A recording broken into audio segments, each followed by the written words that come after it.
मित्रों नमस्कार। मैं त्रिलोक राज ज्योतिषाचार्य आज आपको बताऊंगा फेस रीडिंग के बारे में, माथे पर पड़ने वाली रेखाओं के बारे में। हमारे माथे पर जो रेखाएं पड़ती हैं इनसे क्या शो होता है। मैंने आपको बताया है कि कोई भी रेखा हमारे शरीर में बेकार नहीं, कोई भी रेखा हमारे शरीर में बेकार नहीं।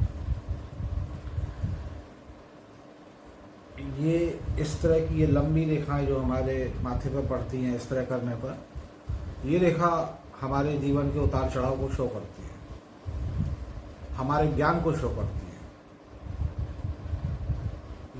है। जिन व्यक्तियों के एक रेखा होती है उनका 25 वर्ष तक की आयु तक जीवन बहुत मस्त रहता है और उसके बाद फिर जीवन में कठिनाइयाँ आ जाती हैं और वो परेशानी रहते हैं।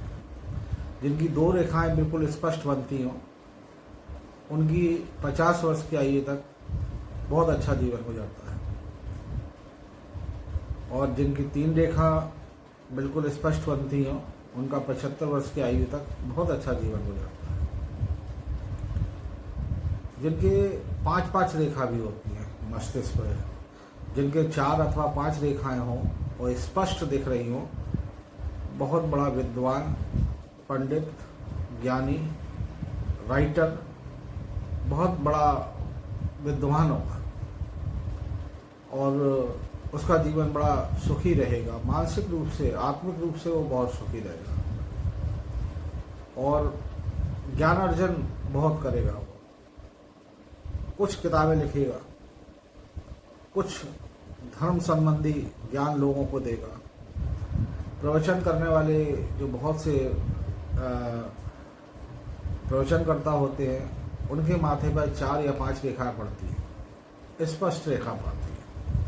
आप देखिए, गौर करिए कल, वो 5 रेखाएं स्पष्ट होती हैं तो उनको जो है 5 तत्वों का ज्ञान होता है, ब्रह्म ज्ञानी होते हैं। ईश्वर और ब्रह्म क्या है वो उनको स्वतः ही ज्ञान होता है। मस्तक देख के ही बताया जाता है कि आदमी के मस्तक पे जो तेज होता है कि आदमी कितना सदकर्मी है, कितना अच्छे काम करने वाला है।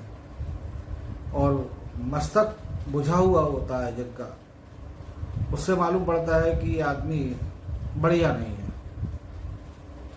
ये पाप कर्मों में लिप्त है। मस्तक पर तेज, माथे पर तेज। बहुत से लोग ऐसे होते हैं कि जिनका चेहरा देखकर हमें उनको नमन करने को मन करता है, उनसे बात करने को मन करता है, उनके पास बैठने को मन करता है। उनमें तेज होता है, उनके चेहरे में तेज होता है, ईश्वरी तेज होता है और वो बहुत अच्छे कर्म करने वाले होते हैं, ध्यान करने वाले योगी होते हैं। मस्तक देखकर बहुत से विद्वान बहुत कुछ बता देते हैं। वो विद्वान आपको सिर्फ आपका मस्तक देखते हैं और मस्तक पे वो पड़ने वाली रेखाओं को देखते हैं, मस्तक के तेज को देखते हैं। एक जिसे हम कहते हैं ऑरा, कि इस व्यक्ति का ऑरा कितना बड़ा है। ऑरा देखने पर मालूम पड़ता है कि आदमी ईश्वर के कितना करीब है। ऑरा जितना खराब होगा व्यक्ति उतना ही निम्न कोटि का होता है। ऑरा जितना बढ़ा होगा उसका, रेकी करने वाले बहुत से लोग इस तरह से योगा को नापते हैं, दोनों हाथों से लेकर के इस तरह करके योगा और ऑरा को नापते हैं। जो सिद्ध संत होते हैं उनका ऑरा पकड़ाई में नहीं आता। वो इतना विस्तृत होता है कि दोनों हाथ फैलाने पर भी उनका ऑरा जो है वो पकड़ाई में नहीं आता।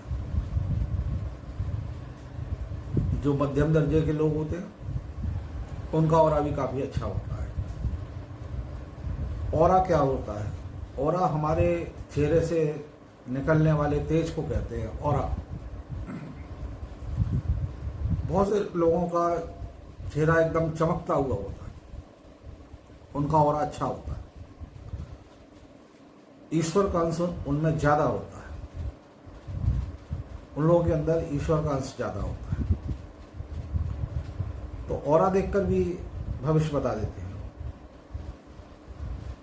धन्यवाद, नमस्कार।